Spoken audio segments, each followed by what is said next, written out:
What's going on, everybody? My name is Matt Stigler. I'm a pro footballer performance coach, and today we're going to be reviewing a up-and-coming footballer named Matt Sheldon, Become Elite. We're going to check out his workout routine, and I'm going to try and give his channel a little bit of a bump, all right? No, I'm completely kidding. I'm sure you guys have already heard about him. He's got a huge YouTube channel, huge social media following. He puts out a lot of really great stuff. So we're going to see what his workout routine looks like. We're going to see if I can maybe add something to it, so that you guys can get the most out of this routine possible and that you guys can perform the best that you can on the pitch, all right? So let's get right into it. So I'm going to take this time right now to talk about soccer or football specific training, kind of in general, what that looks like, my experience with that, and how that could look different for different players. But before I get into this topic, I just want to let you guys know that I'm not a qualified strength and conditioning coach. I'm not even a personal trainer. I'm just a professional soccer player, and everything that I'm going to say is just through my experience learning secondhand from strength and conditioning coaches, my own research, and my own experience as a professional soccer player that's been working out in the gym for 15 years now. Obviously, always do your own research and always talk to qualified people. I like how he says that. I like how he says, I'm just a professional soccer player.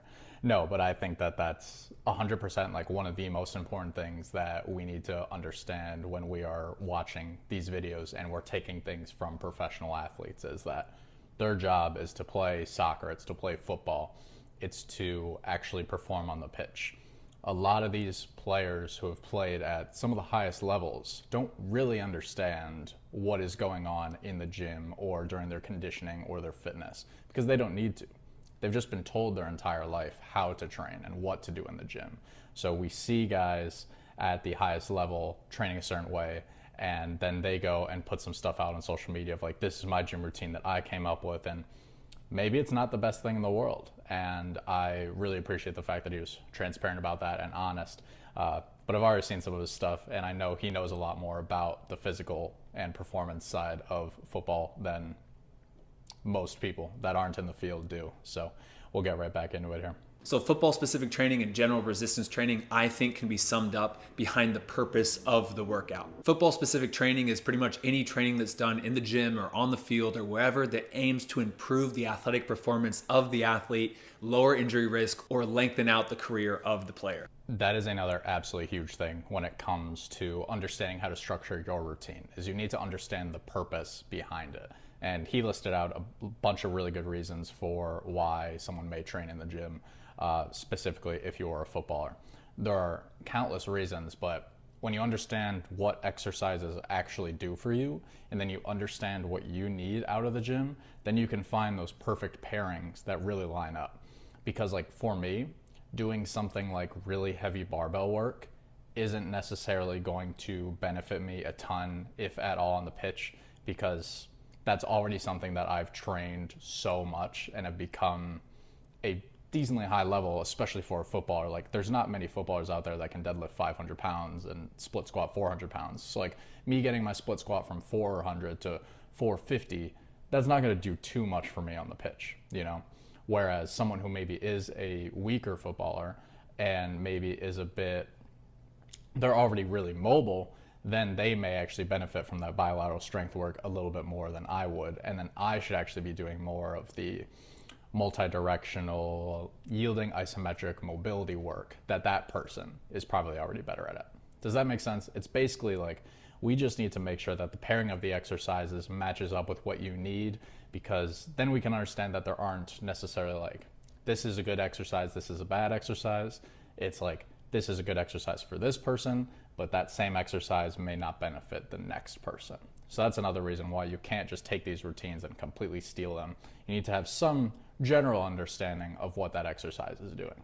There are many exercises out there that just don't really help you as a footballer that much. And although many of those exercises aren't necessarily bad, it's more about where you should put your time and energy as a footballer to get the best bang for your buck. Let me give you an example of this when I was 16 to 22 years old. Back then, I definitely was training to become a better athlete and to improve my performance on the pitch, but I also had exercises or aspects of my program that weren't 100% football specific. I was doing the speed and agility work, I was doing the general strength training with large compound lifts, I was training the movements, but I also was doing bodybuilding type exercises like single arm dumbbell preacher curls for the biceps, or skull crushers for the triceps, or shrugs to work on my traps, or even forearm curls to just get slightly bigger forearm. It's so funny because I know he mentioned like shrugs and everything and some of these like really small muscle groups that like only bodybuilders train. I remember growing up when I first started weightlifting, I would always do that reverse fly machine. So I'm sure you guys know, you get on the reverse pec deck, you hold onto the thing and then you pull it apart, it works your rear delt. I remember in high school, I would hit that thing all the time. And then I pushed the ball in a match. One day I pushed the ball past a defender and I kind of like grabbed him around my arm and like shoved him like that. And I really thought that, oh yeah, this reverse pec deck machine has really been paying off for me. Probably not. Like he said there, the main thing that you're looking to do is actually get some bang for your buck with these exercises. So something like shrugs that we've seen players like Ronaldo do in videos, and something like bicep curls, tricep extensions. It's not that they're necessarily bad, and you can do them. Like, that's perfectly fine. But is it going to like directly help you on the pitch? Probably not, because we have to think about what those muscles do. Shrugs literally just elevate the shoulders. What does that do for you on the pitch? Biceps and triceps, you're just bending the elbow, extending the elbow.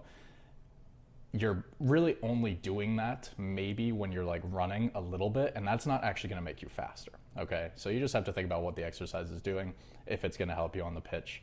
But it's also not necessarily going to hurt you, you know? So I don't like these videos that are like, don't stop training like a bodybuilder, train like an athlete. It's like, you can do both, especially if you do it in a proper way.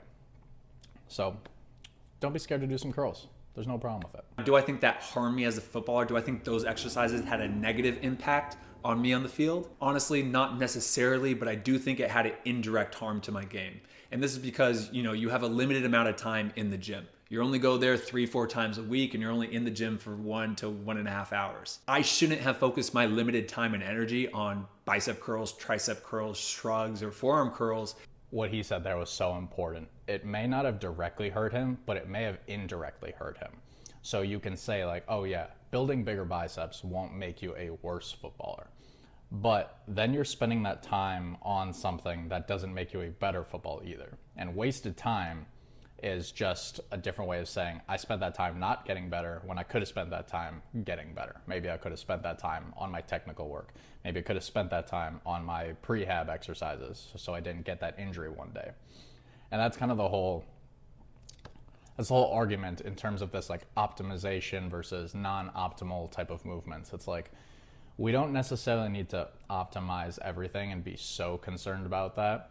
But at the same time, I think the optimal movement is beneficial when we talk about we're trying not to waste our time when we are doing certain exercises. So it's like, why would we not try to do the very best thing for us when we're trying to get to the highest level in a particular sport? We're trying to improve our speed. We're trying to improve our strength. If our main goal is improvement, then yes, we should be choosing the exercises or the drills or whatever it is that will improve us the most. If you're just doing this for fun, or if you're just going to the gym because, you know, like for me at this point, I'm 27, I'm not trying to make it to some higher level of football. Like, the gym is therapy for me at this point. It's business and it's therapy. So it's not so much that I'm trying to absolutely maximize my performance on the pitch anymore.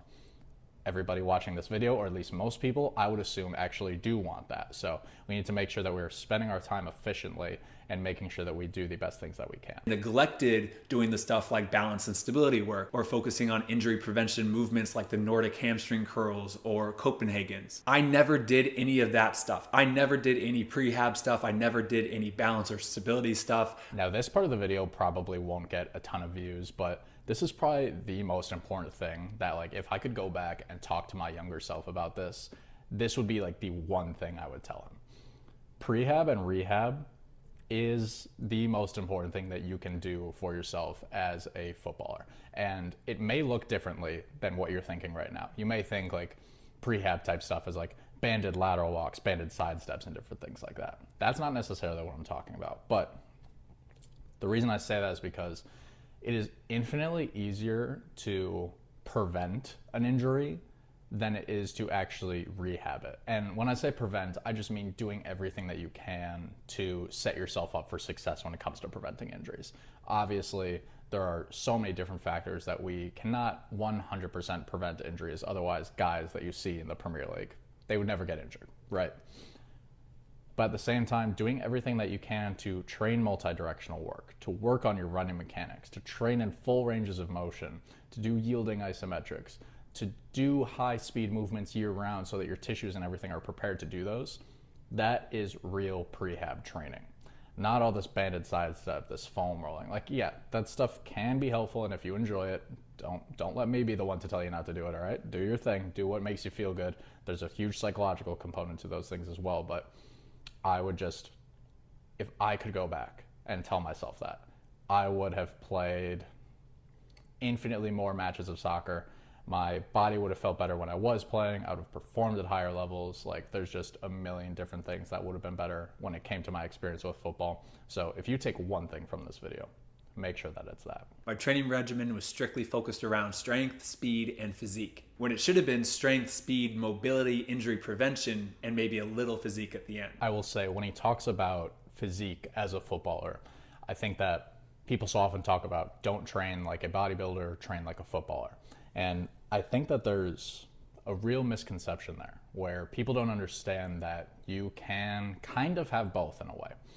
What I mean by that is, if we're trying to optimize for bodybuilding movements, we're doing a lot of machine work, we're doing a lot of single joint work like leg extensions, hamstring curls, bicep curls, different things like that. You can still have a really, really solid physique by doing bilateral compound movements, but doing them the right way. And there's actually a hidden benefit to this where, sorry, the Celsius was really hitting me, where we are working on building capacity in the muscles in the body as we are actually building this physique. So what I mean by that is medium stim training. So I talk a lot about medium stim on my other social media accounts, but medium stim training is basically going to be medium intensities and medium restorations. Now, is this perfect when it comes to putting on muscle? No. But if you're a footballer and you're also trying to look like Arnold Schwarzenegger or Ronnie Coleman, then you're not going to get both of those things, right? So we need to pick one, and there is a way that you can put on muscle, you can improve your physique, you can have a physique like guys like Ronaldo and Lewandowski, and actually improve your performance on the pitch by doing this medium stim work. So the easiest thing that you can do when it comes to this is have a medium stim type of day. You can either dedicate a full day to it, you can dedicate half of a session to it, whatever it is. Take some exercises, take like split squats are really easy to do this with, Copenhagen's, calf raises, different things like that, and then do medium stim type of training where you do 90 seconds on, 90 seconds off, and then you repeat that for anywhere between 2 to 5 rounds, and then you move on to the next exercise.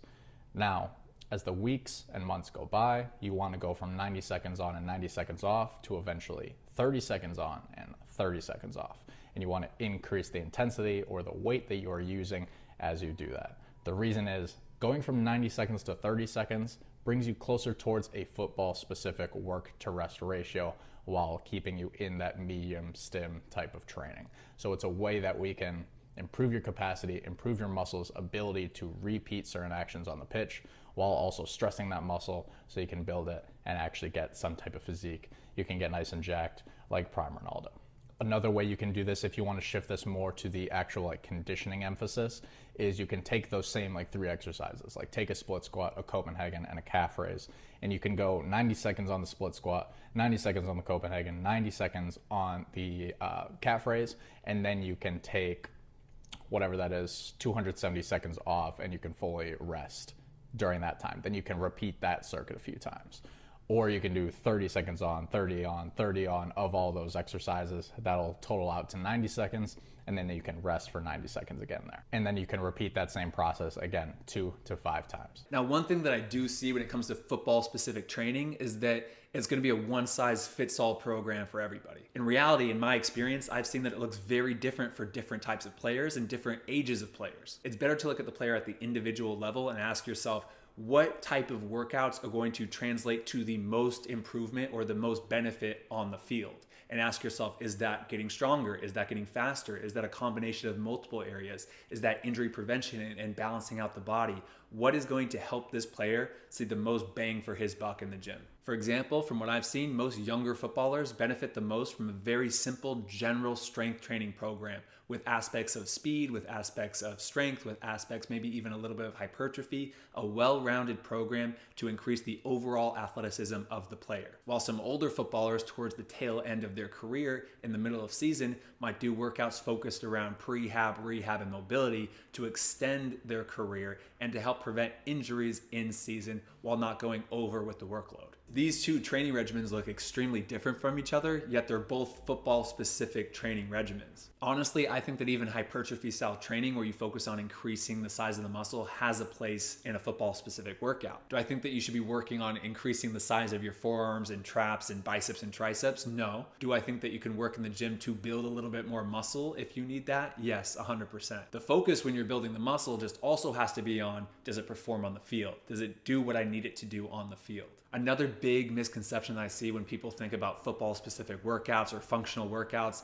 is that they don't include the main compound exercises like barbell back squats, deadlifts, bench press, rows, stuff like that. Many times the boring staple movement like the trap bar deadlift is one of the most beneficial and football-specific workouts you can do as a footballer. And most professional teams focus their general strength training program for everybody around those basic movements. And then they add in the stability, they add in the balance, they add in the extras that players need for their problem areas or wherever to kind of round it all out. But most teams focus their routines around those basic movements of squatting, of lunging, of jumping, of landing, twisting, pulling, and pushing. Now, this is probably one of my more controversial takes when it comes to football specific training that I've seen work really well for me, and I've seen it work really well for my one-on-one athletes. He talks a lot here about how, football specific training programs have the bench, the squat, the deadlift, the trap bar deadlift, and he's 100% right. And I think that those movements probably are staples in the majority of people's programs. That being said, I don't know that it needs to be. For example, I think that you do need to have some type of hinge, which is a deadlift, some type of squat obviously, and then some type of horizontal press with the upper body, some type of horizontal pull. You get the point. We need to have those main movement patterns, but I think that a lot of people really focus on the heavy bilateral versions of these. So like I said, the barbell bench, the barbell squat, the barbell deadlift. It's all barbells, it's all feet right next to each other. And the reason for that is because that's the way that you're going to be able to lift the heaviest amount of weight. It's really easy to see yourself progress, all of these different things. But that being said, I think that we need to challenge those movement patterns in a bunch of different ways. So for the barbell deadlift, a lot of people probably only do a few variations. They probably do the trap bar, they probably do the barbell, maybe they sprinkle in some RDLs in there as well. But who's to say that we can't load up really heavy like a single leg RDL or a kickstand RDL or a suitcase RDL, and we can challenge the body to actually solve problems in a variety of positions that may be a bit uncomfortable, but then you watch the actual sport and you see that these footballers are in uncomfortable, weird, unpredictable positions anyway, and they need to be able to produce high levels of force in those positions. So when everything in the gym is so structured and it's so safe and it's so predictable, that's when you can build these hyper stiff, these really one-dimensional athletes. Whereas when we do things in the gym that you probably don't see very often, especially if you go to a commercial gym, that's where we can actually get that strength to translate over onto the pitch. And when the strength translates over to the pitch, the speed translates better over to the pitch. The conditioning does, the injury prevention, all of these different things actually get better when we do these things. So, like I said, I don't think that you necessarily need the barbell bench, squat, deadlift, but I do think that there are variations of those exercises that are in 99.9% of all of my athletes' programs. No surprise here, Matt absolutely crushed this video. I couldn't agree more from one Matt to another. I think we just about agree on most things. Hopefully I provide you guys a little bit different perspective on what I do with my athletes from the youth to the pro level. But yeah, Matt pretty consistently puts out really great stuff, especially, I am very impressed with how much he knows as a professional soccer player about the fitness and the health and the performance aspect of it. And I think that's just probably a testament to how he is as a professional. He's very diligent in everything that he does. He understands the value in this for footballers to prolong your career and play at the highest level and everything like that. So again, I'm always happy to help out smaller YouTube channels like Matt's, so I'm sure I'll react to more of his videos. And if there's any other channels that you want me to check out, any other videos you want me to review, make sure to let me know. Let me know in the comments, send me a link, and I will get to that as soon as I possibly can. I don't know why that felt like I was like signing off from an email, but thank you guys for watching, and I will be back soon with more videos.